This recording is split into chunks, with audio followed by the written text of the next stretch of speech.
एक नई घोषणा आज मैं कर रहा हूं नए वर्ष की पूर्व संध्या पर कि हम 31 मार्च के बाद हमारा जो पोर्टल अभी तैयार हो रहा है परिवार पहचान पत्र, वो काफ़ी हद तक हो चुका है, लेकिन उसमें अभी भी 25-30% काम बाकी है। बहुत गहराई से नीचे तक उसकी सारी छानबीन करके वो सारा डाटा उसका लेना पड़ता है। तो हम जो सबसे अंतिम इनकम के हिसाब से 1 लाख परिवार होंगे, उसमें किसान, मजदूर, छोटा दुकानदार, कोई भी होगा, बेरोजगार होगा, 1 लाख परिवार 31 मार्च के बाद उनको सिलेक्ट करके जो भी जिलानुसार जितनी संख्या बनेगी, जो सबसे नीचे रह जाएंगे फैमिली इनकम वाइज, उन सब की इनकम बढ़ाने का विशेष अभियान चलाएंगे। उसमें उनके रोजगार के लिए ट्रेनिंग देनी पड़ेगी, उनको कहीं ना कहीं से आर्थिक यानी अर्थव्यवस्था यानी उनकी सहायता, निवेश के नाते पैसे की लोन की आवश्यकता होगी वो कराएंगे, उनको कहीं प्राइवेट इंडस्ट्री के अंदर जॉब मिले उसका भी करेंगे। सरकारी में तो क्योंकि योग्यता से आना है, योग्यता जिनकी होगी उसमें आएंगे,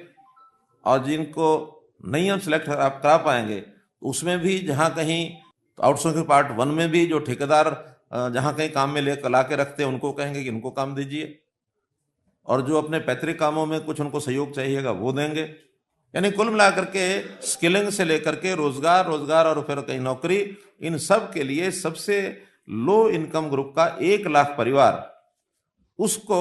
हम ये मान के चलें कि अगर आज उसकी इनकम कहीं साल में 50,000 रुपया साल की होगी तो उसको 1 लाख रुपया साल की कम से कम होने की निश्चित गारंटी हम देंगे कि 8,000 रुपया 9,000 रुपया महीने का कम से कम परिवार को जरूर मिलना चाहिए। तो इस नाते से ये टारगेट हमारा 1 लाख परिवारों का सिलेक्ट करके, जिनकी आय बहुत कम है, परिवार के गुजारे मुश्किल हो रहे हैं, वो किसी भी वर्ग का होगा, किसी भी स्थान का हो, जिले का होगा, गांव का होगा, शहर का होगा, किसान होगा, मजदूर होगा, बेरोजगार होगा, ऐसे सब लोगों को चयन करके